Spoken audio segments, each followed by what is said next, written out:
Most medtech companies still think scaling works like a relay race. One team runs, then hands the baton on to the next. Science first, regulatory next, then reimbursement, then commercial, and then operations. That model made sense for many years, but it no longer exists because medtech companies are now trying to land 5 aircraft at the same time during a thunderstorm, whilst redesigning the runway underneath them. And strangely, most organizations still behave as if only one plane is arriving. And so that's what this episode is about: why medtech companies no longer scale in sequence, and why some of the smartest leadership teams in healthcare are starting to feel the pressure from every direction at once without fully understanding why. If you're a venture capital investor, this matters because the risk inside medtech is no longer technical failure, it's coordination failure. You can still invest in exceptional science and still inherit an organization structurally incapable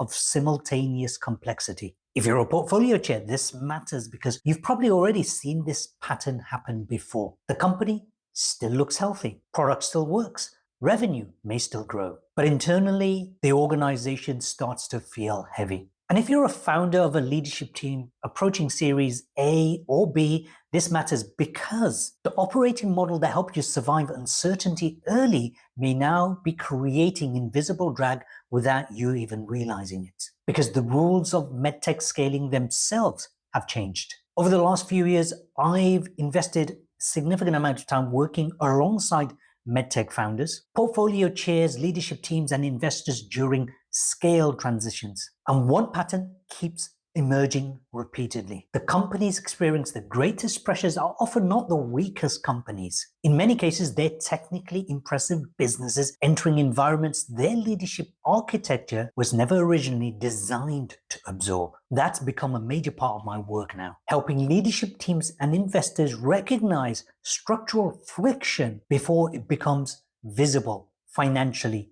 operationally, or commercially. Because by the time the organization drag appears clearly on the dashboards, the underlying coordination problem has already existed for quite a while already. For years, medtech companies scaled through relatively separate pathways. First, proven concept, prove the technology works, then survive the regulator, then think about reimbursement, then commercialize, then scale operations. The pathways were always difficult, but at least they arrived one at a time. Now they are colliding. And one of the clearest examples is happening right now between the FDA and Medicare in the United States. Historically, medtech companies often faced what investors call the commercial gap. You achieve FDA approval, but you still had to spend another year or more trying to secure reimbursement clarity, which meant companies learned to think sequentially. First approval, then payment.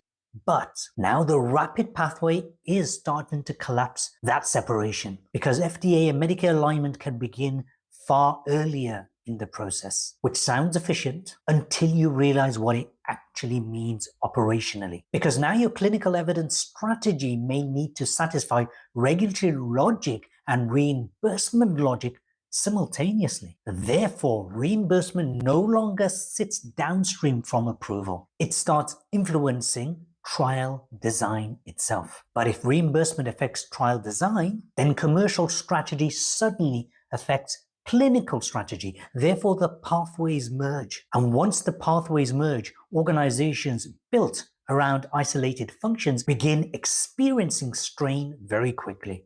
This is where the conversation becomes much bigger than AI, because most people still think AI is entering healthcare as another technology layer.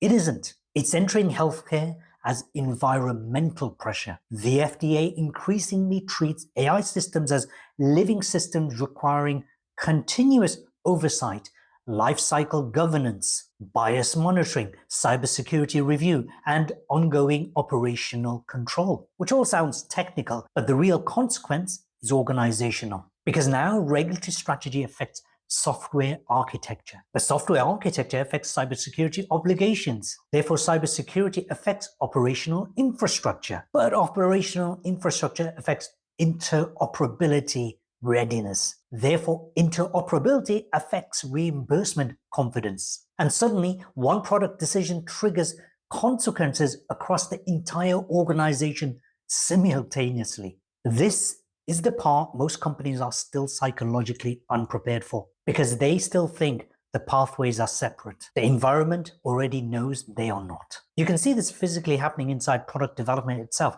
Take miniaturization in MedTech. On the surface, the idea sounds simple. Make devices smaller, less invasive, more portable, better patient experience. Everyone nods, everyone gets excited. But then the hidden pathways begin colliding, because smaller devices create heat management issues. Heat affects alignment. Alignment affects precision. Precision affects validation. Validation affects regulatory timing. Regulatory timing affects commercial launch. Commercial launch affects investor confidence. Suddenly, making it smaller is no longer one engineering decision. It becomes a coordination problem involving engineering, manufacturing, validation, regulatory, commercial, and operational leadership simultaneously. That is modern medtech scaling. Everything touches everything else now. And perhaps that shouldn't really surprise us. The human body works the same way. The nervous system affects the immune system. Hormones affect cognition. Stress affects inflammation. Biology never really operated in isolated departments. Healthcare technology is beginning to mirror the complexity of the system it was built to serve, which is both fascinating and operationally terrifying. And then something else happens. Products that technically work still fail commercially. Not because the science was wrong, but because the pathways around the product were designed separately. Mass Device recently made an important observation. MedTech is full of products with strong clinical evidence, clear unmet need, regulatory viability, and reimbursement pathways that still fail to achieve widespread adoption. Why? Because the device solved one problem but ignored the surrounding system. Patient workflow, clinician behavior, hospital incentives, payer incentives, operational integrity. One of the strongest lines from this article was this: design for one stakeholder and you may win a pilot. Design for all four and you create sticky adoption. That is a profound shift, because adoption is no longer simply downstream commercial activity. Adoption itself has become a coordination challenge. You can see this change happening in manufacturing as well. Collidex One recently unveiled plans for a major factory of the future facility in Yorkshire. And what's fascinating is not the size, it's what they're integrating together. Precision engineering, clean room assembly, rapid prototyping, automation, inspection, quality assurance, sterile packaging, product development, scale-up manufacturing, all under one roof. That tells us something very important. Manufacturing is no longer sitting quietly downstream after innovation happens. It is being pulled upstream into the scaling pathway itself, because modern medtech scaling requires simultaneous coordination between inventions, compliance, production, automation, validation, and operational readiness. Again, the pathways merge. And this is where scaling becomes psychologically deceptive. Because from the outside, the company can still look successful. The product still works. Clinical milestones still happen. Hiring continues. Investors still show interest. But internally, meetings start multiplying. Simple decisions suddenly require 4 departments. Regulatory meetings now include reimbursement conversations. Cybersecurity discussions start delaying commercial timelines. Technology teams suddenly sit inside governance discussions. Commercial teams wait on interoperability reviews. Everyone feels busy. Everyone works harder. But momentum starts becoming strangely heavy. That's not random. That's simultaneous complexity colliding with leadership architecture built for sequential scaling. And this is why investors are quietly changing their behavior too. Because capital markets increasingly reward coordination, certainty, not just innovation quality. Funding is concentrating in fewer companies, larger rounds, fewer bets. More scrutiny around operational maturity. Why? Because investors increasingly understand something many organizations still do not. The next generation of medtech winners will not simply be the companies with the best products. There will be the companies capable of coordinating simultaneous complexity without fragmenting operationally. That is a very different capability. And it explains why some organizations with remarkable technology still lose momentum after Series A or B, because modern medtech scaling no longer rewards isolated excellence. It rewards integrated execution. And maybe this is the real shift happening underneath the industry right now. For years, medtech rewarded companies in building breakthrough products.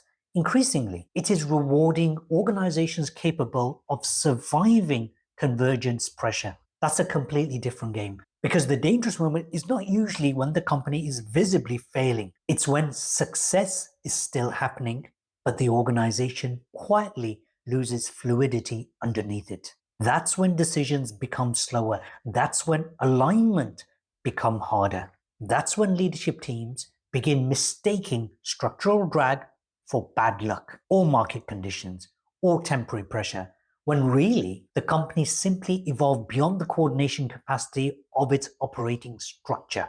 And if you're watching this as a founder, investor, or leadership team, one useful exercise over the next week is this. Map the major pressures currently hitting your organization: regulatory, commercial, AI governance, cybersecurity, reimbursement, operational scale. Then ask a very uncomfortable question. Are these pathways still being managed separately while the real world is already forcing them to behave as one system? Because that gap alone explains a surprising amount of invisible drag inside modern medtech organizations. And if you want to explore that further, I've included a leadership architecture scorecard below, which helps leadership teams assess whether their operating structure is truly ready for the next phase they're entering.